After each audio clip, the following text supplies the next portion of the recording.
What's up mga kabagis? Nandito naman tayo sa panibagong video. By the way, ang video ito is tungkol dun sa nasold ko na item. Sa mga hindi pala nakakaalam guys, ako po ay bukod sa may full-time job ako, meron din akong side hustle na kumbaga. So yung side hustle ko is pupunta ako sa mga nagtithrift shop ako. So pupunta ako sa mga second-hand store, sa mga garage sale, ganyan. Tapos tumitingin ako ng mga product, mga items na pwede kong i-flip sa profit, you know. But anyway, bilisan na natin to kasi gusto ko na ipakita sa inyo. So yun lang, sana mag-enjoy kayo sa video to. Hi mga baggies, kamusta kayo dyan? Dadaan na naman ako sa inyong notification. Etong pinapakita natin ngayon is isang item na nasold ko sa aking eBay store. Kung nagtataka kayo bakit ako may eBay store, yes, kasi nagti-thrift shop ako. Pupunta ako sa mga second-hand store, mga garage sale para tumingin ng mga items na pwedeng i-flip online, di ba? Sayang naman yon. Etong item na ito ay papakita ko in few minutes. Mag-enjoy lang kayo at sana suportahan nyo kung ano man yung mga gagawin kong video pa sa mga susunod. Eto, piniprint ko na siya. Salamat! Yan mga bagis, yan yung DS game na nabili ko. Panoorin natin. Hey guys, ito yung na benta natin. Nintendo DS na laro. Parrot Pulse. Pambata ata to. Bili ko lang to ng mga cents. Pero nasold siya ng I think $36. Not bad. Packaging naman tayo ngayon. Let's go.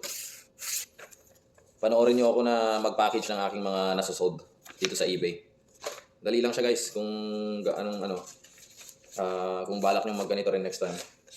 May mga video rin ako pala na i-upload soon na pupunta ako sa mga second-hand store tapos bibili ako ng mga items ko para i-flip online sa eBay tsaka marketplace. Ito na siguro gagamitin ko. Maliit naman siya eh. Balutin natin ng ganito, wrap para safe. 'Di ba? Yan.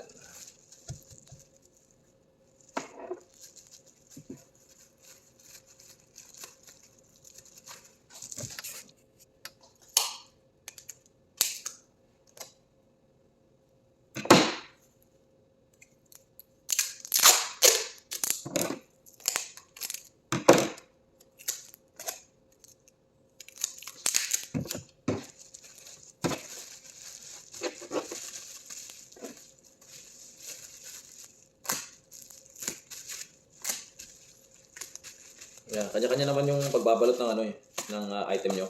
So importante safe siya.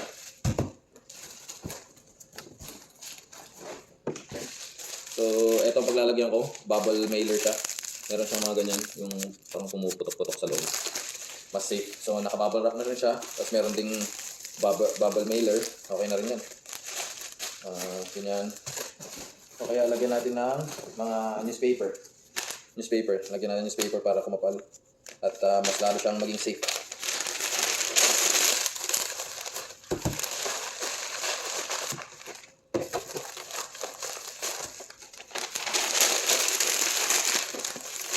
Pakampay na yan. Ganun mo lang. By the way guys, dun sa binayaran ng buyer, siguro mga mga may bayad pa yung pa kasi, yung $36 na yun, i-minus mo pa dun yung parang bayad sa eBay sa paggamit sa kanilang app.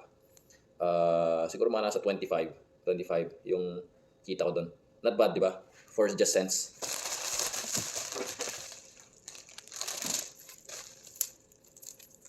Oh, bago pala natin idikit to.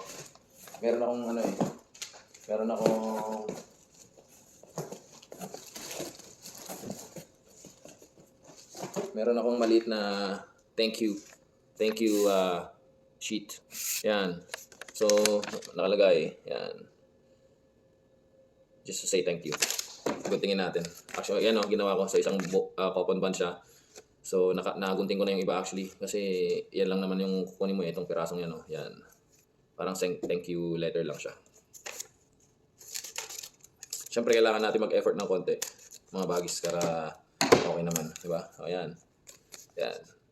Tapos lagay mo dito, para pag binuksan nila yung package nila, may mababasa sila. Ngayon, mas lalo nilang ma-appreciate yung pagbibenta mo.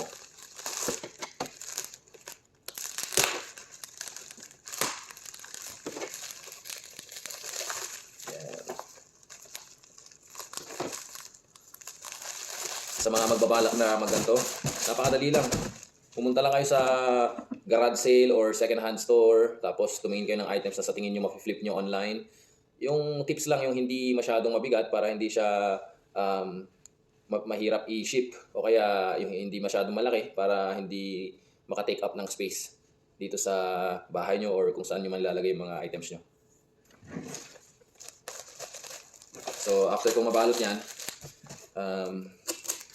lagyan ko muna ng tape para doble. Kahit nakasil na yan, lalagyan ko pa rin siya ng tape. Yan.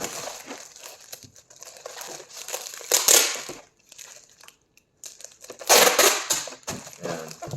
Para pulido siya.